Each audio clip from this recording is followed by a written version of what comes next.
Okay, Emma, I'm excited to have you with me today. And ladies and gentlemen, Emma Ashford, she's a senior fellow with, I guess it's called Reimagining U.S. Grand Strategy Program at the Stimson Center. I've been doing a lot of stuff with Stimson lately. Emma, rather than me going through the biography, tell us why we should, no one's an expert in their own home, as you know, but you are not in our home here, but you're on our set. Why should we listen to you? Tell us about why you're qualified.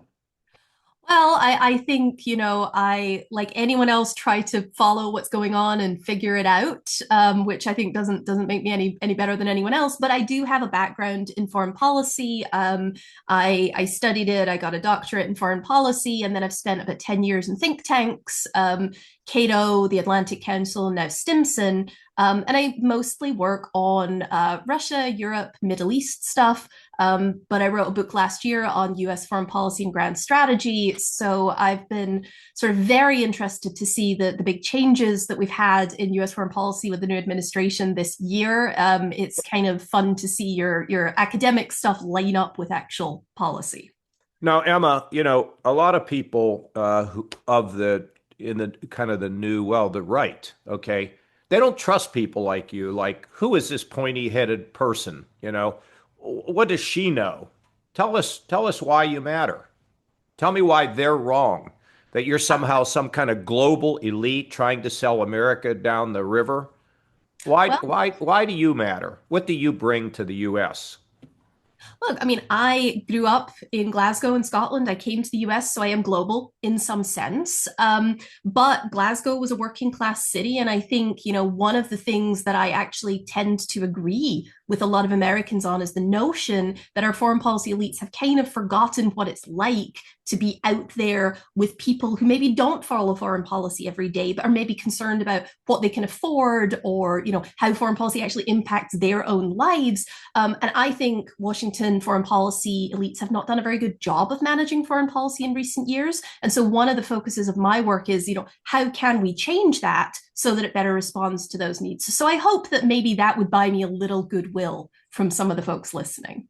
All right. So since you grew up over there in Scotland, this is a crucial question. Did you play golf? The last time I was on a golf course was when I caddied for my father, not by choice, and then fell in a giant mud pit. Not my proudest moment. Okay. So all of a sudden, one day, we're talking about Greenland, right?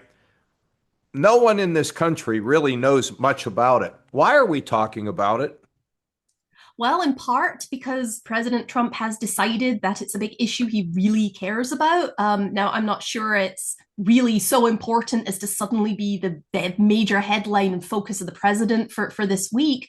But there has been some growing interest in Greenland for the last few years. And it really is about the fact that Greenland is strategically in an important location, important for sort of space stuff, lots of science, the Arctic, where the waters are becoming more passable. So people have been interested in Greenland for foreign policy and security reasons for some time. But I think now we're talking about it because President Trump really has just decided that he cares a lot about it. Okay, so why is first of all, I guess Greenland was something that we paid attention to when Truman was president. I guess even before that, Seward, I can't Mm-hmm. remember who was Secretary of State. Was he under Lincoln? I can't remember. Uh, Yeah, it was Seward. So right after he bought Alaska, he yeah. also tried to buy Greenland, which actually, if you look at a map, it makes a lot of sense, right? They both perform the same kind of function geographically and, sort of bookending the American continent. But Greenland was also of interest back in World War II, when the US government negotiated with this rogue Danish diplomat after the Nazis sort of took over in Denmark. The US went in and built military bases there to make sure the Nazis couldn't get it. We sustained those in the Cold War with an agreement with the Danes. And we still have a base there today. So we have this long military history with Greenland and with Denmark. But the flavor of how we think about it really has changed with this administration. We've gone from sort of this very much power sharing within NATO conception to President Trump basically saying, well, we need to own it. Is this okay? Let's go on to say so strategically, you did it a little bit earlier. But why does Greenland matter to us? What would be the couple reasons why it's important, whether Trump's president or whether he's not? Well, look, the reason we have this fairly long history with Greenland is because of its strategic and geographical importance, right? So during the early Cold War, it was basically somewhere we could put early warning radars to detect Okay. bombers coming from the Soviet Union, potentially with nuclear bombs. Today, it's a great place to have satellite monitoring. It's also where we're going to start to see more and more naval activity as ice in the Arctic melts. And then this administration has emphasized there's a variety of critical minerals in Greenland. I'm not so persuaded by that reason myself.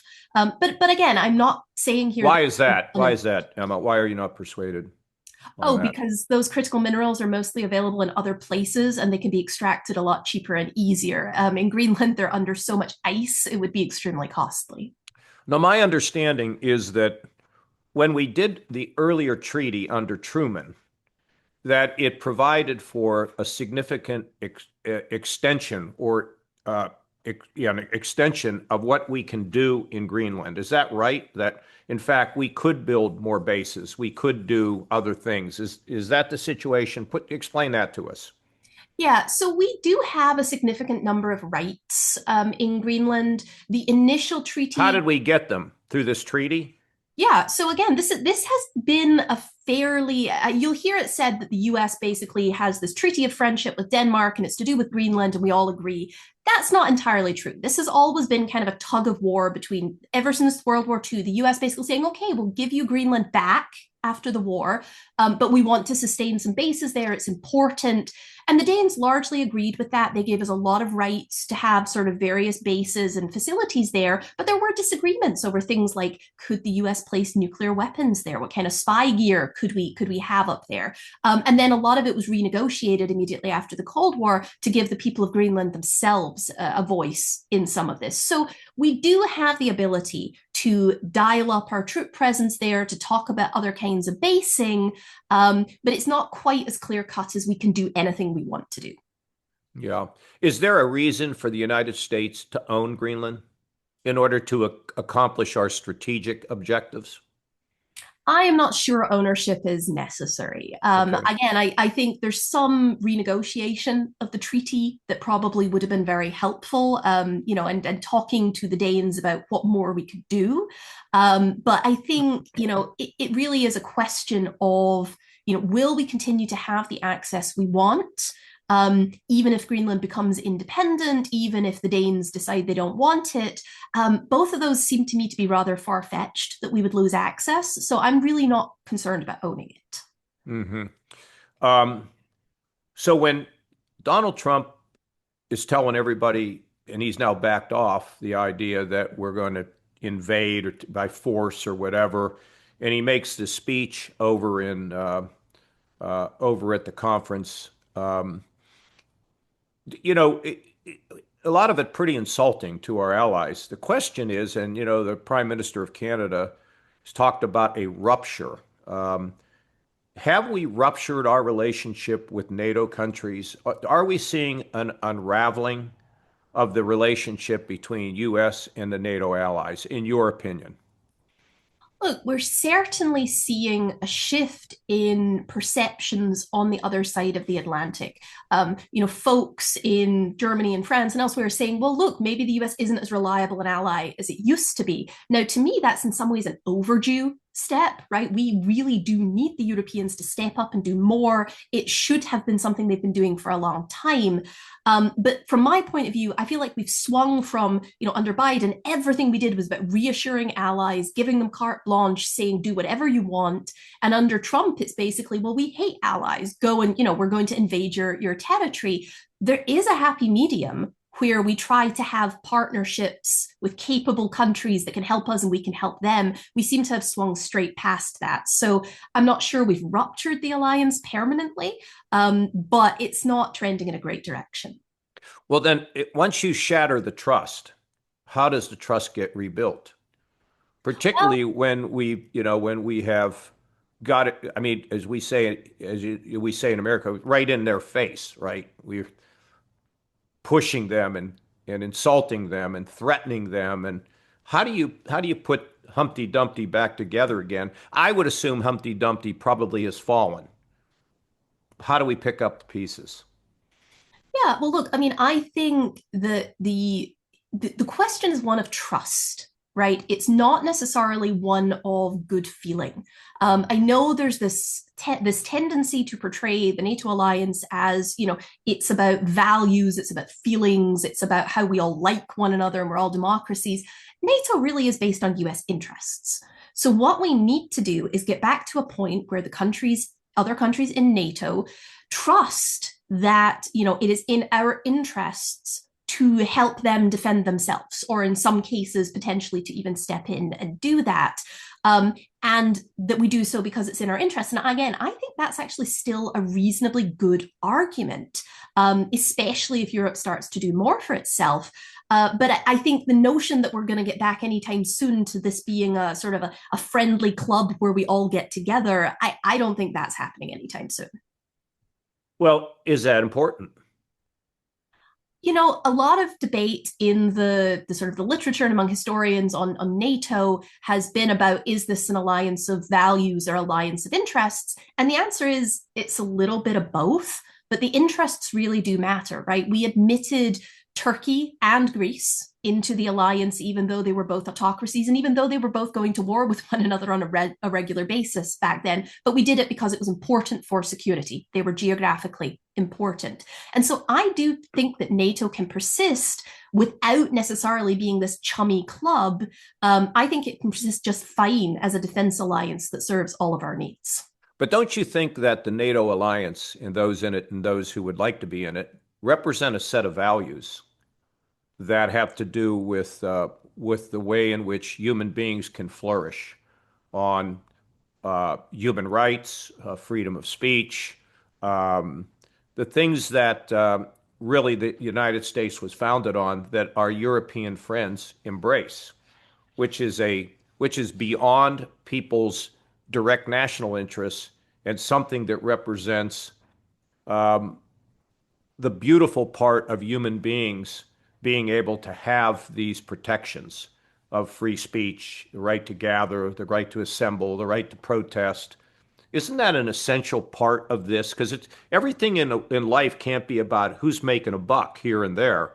And I know that's important, but isn't that transcended by something much bigger than that, which is, America is an idea more than it is some economic system, right? I mean, we have a great economic system, but America is an idea that represents the values that human beings need to gravitate to and naturally would gravitate to. Yeah, look, I mean, I completely agree that America's values are really important. I do also tend to agree with John Quincy Adams, who suggested that America is best as a well-wisher of freedom rather than its sword. Um, and what I would say is that in foreign policy, we have always had this tension, right? You can support democracy overseas, freedom overseas at any cost. But as we've seen over the last few decades in Iraq and Afghanistan and elsewhere, sometimes that is not necessarily possible. And sometimes that is actually inimical to our own national security interests. So it's always more complicated. And when it comes to NATO, as I say, there are countries inside NATO that are not democracies, Turkey being the most obvious example. But if I wanted to pull an example Today, today, but today, during their history in the alliance, they came in as an right, autocracy. They right. were, democracy, autocracy. They were Well, on and they off like to they sides. like to say that they are a democracy. I mean, They the do. elections, the elections suspect, right? But I don't know that we would call them anything other than that. They've met that standard by Right, some points in their history. right. And I think again, I think it is important that we see a Europe that is strong, that remains democratic, all of these things. But at the same time, I do look at the cost to the US in terms of, what we pay for European defense when Yeah. countries could do it themselves, and also in terms of opportunity cost, right? If we are there in Europe defending Europeans so they don't have to, what are we missing out that we might need to do elsewhere for US interests? No, nobody's going to argue about that, and I think the president deserves credit for. And back when I was in Congress, it was always how do we get those countries to do more, and I give him great credit for pushing them to do it. But everything, in life is not about money. I mean, when you think about, and I agree with you, there are places in this world that really reject this idea of democracy, the sense of a republic, that are that have a whole different purpose. But when you talk about somebody like Natan Sharansky, who was locked in a Soviet gulag, I mean, if you think about Dietrich Bonhoeffer, when you think about any of the great heroes, Elie Wiesel, any of these people, it was always the call of freedom. Or the man who was just murdered in Russia, Navalny. I mean, what drove them was this yearning for human purpose, human freedom, the ability to lead one's life, to be optimistic about the future, not to be subject to repression. So I think these ideas are so important in terms of the glue that holds the alliance together. Without, and I agree with you from the standpoint of it's not all, sort of this dreamy idea. Some of it is pure-blooded self-interest. But what I would tell you is when we run much of our society, I feel like I'm lecturing you now, Emma, but I have a daughter named Emma, so maybe sometimes it's I'm doing that.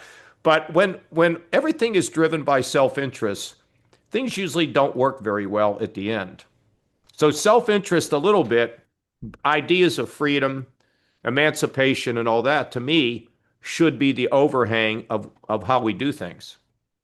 There's a really long history of realist theorizing, right? So realists in international relations are the people that mostly focus on interests rather Right. than values. But there is some wonderful classical literature of people trying to integrate, liberal values, Christian morality, realism, and it basically all comes down to how do you, as a state, survive in a hostile world?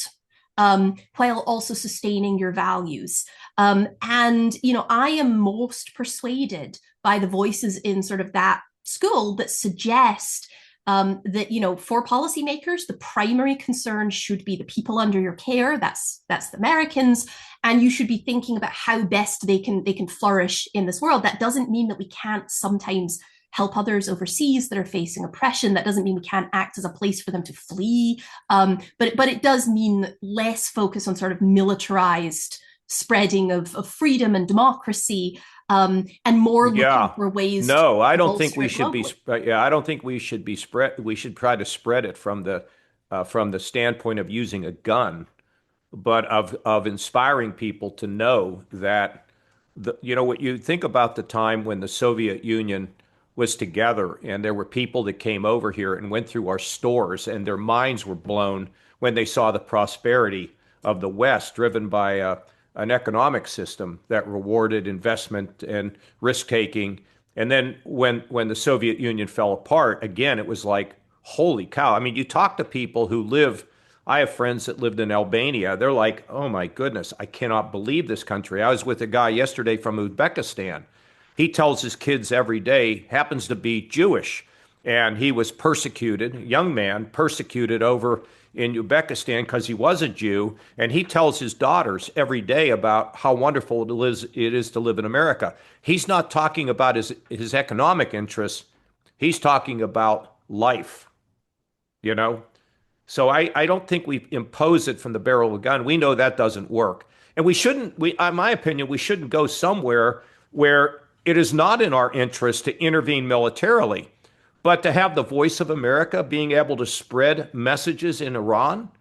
I mean, think about Iran. Think about if all of a sudden, what is the fighting about there? I know it can't be simplified, but in a sense, they don't want the theocracy in Iran, right? They don't want to be under the thumb of a cleric who would punish them. So what I say is the idea of freedom is a calling that's sort of innate to human beings, I think, and we shouldn't walk from that. No, I absolutely agree with that. And I think what we see in Iran, quite ironically, is that's the place in the Middle East where America is the most popular in public opinion polls. And it's because it's the place where we've really not been that involved. We've not been on the ground with troops. We've actually Right. been sort of more of an inspiration. And so I actually think in many ways that's been positive. Um, but look, I mean, when it comes to NATO, which is sort of how we got on this path, Yep. Right. um, I think the thing that would help NATO survive and thrive best would be if it was more of an alliance of equals. Yeah, I agree with that. Yeah. So what I like about what the president is doing is that he is really pushing European states to spend more and build the appropriate capabilities to handle more of their own Yeah. defense. What I don't like is the bit where he's sort of belittling them and trying to seize their territory. Yeah. There's Or something threatening really, them, yeah. or threatening them. Um, or, for example, in regard to Ukraine, where are we? Where is the United States here? That's really troubling to me. Yeah, and again, I think on Ukraine, look, I think the initial impulse of the Trump team was correct and is correct, which is, this war had in many ways reached the point where negotiations were necessary and inevitable. And if you actually look at the progress that has been made over the last year in talks, what we see is the Russians and the Ukrainians, they are much, much closer to reaching some kind of agreement. And the fighting, I suspect, will stop in the next year or two as a result of that. But again, the president has not really necessarily gone about this in the best way. There's been sort of lots of random announcements, Right. lots of berating Zelensky in the Oval Office, then, berating Europeans later. And so it's been, again, there's a good part and there's this part that just seems openly designed to be offensive, which is not particularly helpful. What about are you concerned? And we're going to be closing up here, but and I've enjoyed this very much. And I hope our listeners do. They're more important than me. This concern that the Europeans now, because they're seeing some sort of a break, maybe a rupture, whatever you want to call it, and Canada, now they're dealing with China. China comes across as the country that can be depended upon. Does that trouble you that they are beginning to look at China in a different way? At the same time, the United States defense strategy says China's the greatest threat in the world. I mean, I think we have Has the United States provided an opening for China to begin to have influence in Europe and even in Canada? China always had influence in Europe, perhaps slightly less in Canada. And most of what is driving this is our trade war, not necessarily the stuff about alliances or Ukraine or anything else. It's the trade and the tariffs, which is really problematic for the US role in the world. But we shouldn't overestimate the problem here, right? China already had significant trade ties, particularly with the Germans. That is going to continue. They were never going to fully decouple. So, what we ideally would want to see in the coming years is a Europe that is somewhat connected with China, but not necessarily in the most critical trade spaces, that continues to rely mostly on US technology, for example, and continues to trade with us as well, right? We should be happy for there to be a balance there. But my fear with the tariffs and the trade war is in particular that we are going to see the countries that should be most closely economically tied to us, like Canada, start to diversify away from us. So I think that's much more problematic from my point of view than the military alliances bit. Yeah. But isn't it all together? Isn't it all, it's all, it's not just like trade and military, and it's all of it together. It's the ability for a family. If you look at Europe and the United States as sort of a family that ultimately has sort of the same goals for mankind, I think, that, trade is a component of that. And if you bully people around on that and willy-nilly impose and then not impose, you're creating a disruption.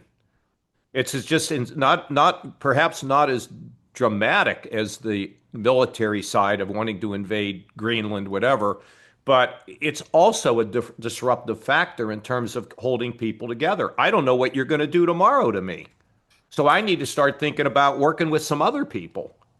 I mean, look, in my attempt to let my inner optimist out here, there's a part of me that says that maybe some of this bullying can finally push, particularly Europe, to get serious on a number of issues, right? The reason why European states are so vulnerable to this bullying from the White House, whether it's on, they're giving in on trade because they're concerned about security or they're talking about concessions on Greenland, it's because they are so dependent on the US for their security. If they were more capable, this bullying would not be possible. And quite frankly, I think a world in which both us and the Europeans are strong enough to stand up for ourselves, that seems to me to be a better world than one in which the US does it all. So that's my optimistic take. Yeah. I'm not sure that's what we're going to get, but we'll hope for that. Yeah, that's interesting. Emma, this has been a very interesting conversation, and I'm glad we heard a lot of your optimistic side. You've heard a little bit of my pessimistic side. I'm very concerned about this. I am concerned about where the West is going because I see the West as a force, and I'm just concerned that there is a way to, inside of a family, there is a way to correct, as you'll learn with those two beautiful children of yours, there is a way to correct, and there is a wrong way to correct. There is a way to correct that improves, and there is a way to correct that fractures. And I'm concerned we are fracturing more than correcting. And that's what concerns me. But I want to tell you, you're a delight. You have a deep knowledge. And if you don't mind, we'll have you back because we need that cheery, optimistic view every once in a while. And I've enjoyed it. I hope you have too. Yeah, no, thank you so much for having me. It's been a really interesting discussion, and hope to do it again sometime. All right. Thank you. We'll see you again.